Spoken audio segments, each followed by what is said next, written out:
Green leaves contain an abundance of chloroplasts, and these chloroplasts absorb sunlight and together with carbon dioxide from the air and water from the soil manufactures food by the process of photosynthesis. So, is the food that is getting prepared in the leaves getting transported to the roots by the same water pathway or the xylem? No. See, a different pipeline has been dedicated for the transport of food in the plant. See, the water or the blue thing that is going up is water, and it is getting conducted from the roots upward to the leaves through xylem. Now there is a different pathway which is known as the phloem, and this phloem conducts the food that is prepared in the green leaves from the leaves to the roots and also upwards. So the green leaves manufacture food, and this food is needed by all the structures of the plant. So the food that is getting manufactured in this green leaf is getting transported downwards into the roots and also getting transported upwards. Now let us see, when does this happen? When is the food transported upwards? Suppose this portion of the plant is getting obstructed by this grass and it is not receiving maximum sunlight. But this portion is, it is getting maximum sunlight, so it is able to manufacture food by photosynthesis. So food manufactured in this leaf is going upwards to this leaf which is not being able to manufacture food. So the phloem is the food pipeline of the plant.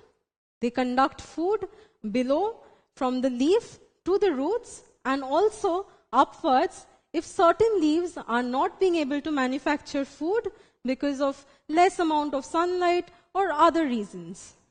So let us focus on this food pipeline which is known as the phloem. So this is the longitudinal section of the phloem under the microscope.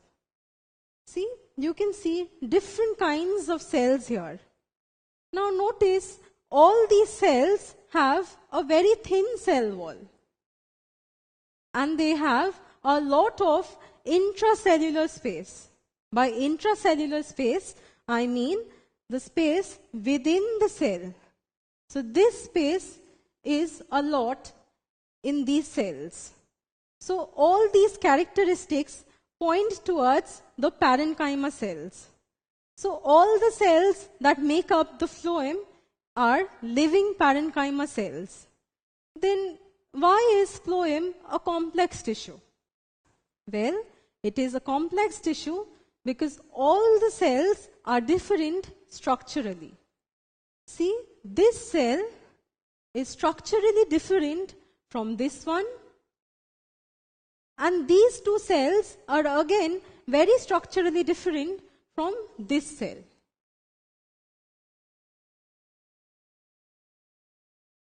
Now let us focus on these two cells now. This cell is known as the sieve cells because they have these sieve-like structures on their two ends. These sieve-like structures connect two cells, forming a continuous pipeline through which food can be conducted downwards or upwards according to the necessity. But the very next cell, this cell, is very different. They are not connected to each other. See, they are not connected to each other, and so they cannot transport food. But since they remain associated to the sieve cells, they are known as companion cells. So this is the sieve cell, and this is the companion cell which cannot transport food because the two cells are not connected to each other. Now, the third kind of cells that are present in the phloem tissue is this one. See, it is almost structurally similar to the sieve cells, just that the sieves are not present. See, even these cells are connected to each other, thus forming a continuous pipeline through which food can be transported. So this cell is known as the Phloem Parenchyma. So the phloem consists of the sieve cells,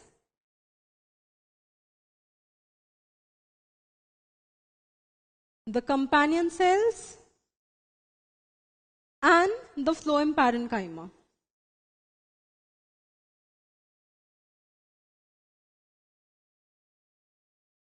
So there are three different kinds of parenchyma cells in the phloem: the sieve cells, the companion cells, and the Phloem Parenchyma. These are three different kinds of parenchyma cells, and hence that is why the phloem is a complex tissue. Now, the companion cells or the sieve tubes and the Phloem Parenchyma are all living cells.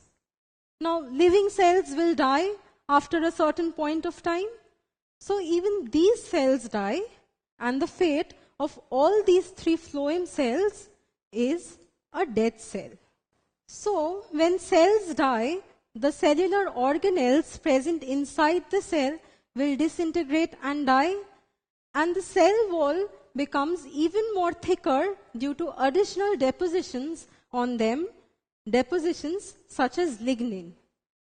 For that, the intracellular space or the space within the cell becomes very narrow and very small, and this dead cell that is formed in the phloem is known as the phloem fibers.